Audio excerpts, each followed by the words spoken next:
Acredito que você que tá nesse vídeo sabe o que é um anime e mangá, mas para você que não sabe, mangás são histórias em quadrinhos japonesas e animes são animações dessas histórias em quadrinho.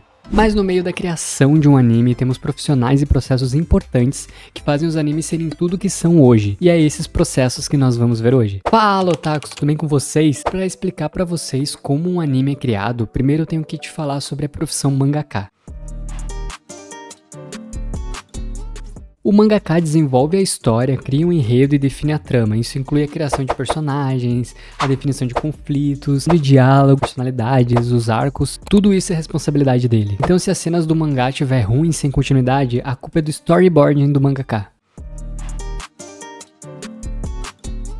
O storyboard do mangaka, também conhecido como name para os japoneses, são os esboços de cada cena do mangá. Então, se o storyboard estiver ruim, provavelmente vai ser um mangá onde as cenas não têm ligação uma com a outra e faz a história ficar bem ruim, sabe? Depois que ele finalizar o storyboarding, ele começa a desenhar a arte final. Então ele inclui os detalhes nos desenhos, o sombreamento, efeitos especiais. Ele pode fazer isso sozinho ou com assistentes para ajudar nessa parte.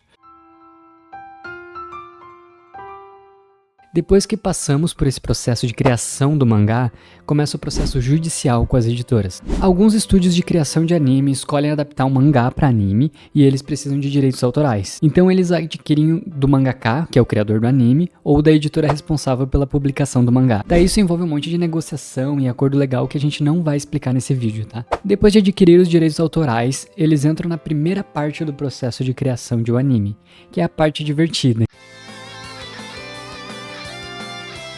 Depois que eles escolhem o conceito, essa ideia vai para a mão dos roteiristas e eles incluem uma sinopse, um enredo de cada episódio, diálogo, as descrições das cenas para o formato de anime. E após terminarem o roteiro, eles entram na pré-produção, que alguns animes erram nesse ponto. Nessa parte eles começam a escolher o design dos personagens e então a animação que vai ser realizada, se é 2D, 3D, aquarela, o número de quadros também que vai ter no anime, e alguns animes erram nessa parte por querer fazer demais ou colocar excesso de efeito, que fica estranho de assistir. Mas caso tudo fique ok, vai pra produção, que é a parte que eu sinceramente acho a mais divertida dos animes. Então a equipe de animação começa a criar os principais quadros, os momentos-chave e também os movimentos dos personagens, que é aqueles movimentos que vocês veem de luta. Nessa parte os cenários também começam a ser desenhados, a trilha sonora é escolhida, os dubladores começam a gravar as cenas iniciais dos personagens, introduzidos os efeitos sonoros na animação e depois de finalizado eles vão para pós-produção. Eles editam as cenas na pós-produção para que fiquem mais fluídas e sincronizadas com a trilha sonora e os efeitos sonoros. Nessa parte eles também corrigem as animações erradas, a correção de cor, revisam os animes para corrigir qualquer erro de continuação de cena que tem neles. Então meus otakus, os animes chegam até nós para serem consumidos com moderação. Através de TV, também são lançados em Blu-ray, DVD ou disponibilizados também em plataforma de streaming. Mas como que tem anime legendado em BR e dublado? Bom, entra o processo de licenciamento internacional, que é a distribuição em outros países, incluindo tradução e dublagem. Tem tudo isso também. Então vocês assistem, o sucesso do anime é monitorado através das reações dos fãs e também do desempenho das plataformas de exibição.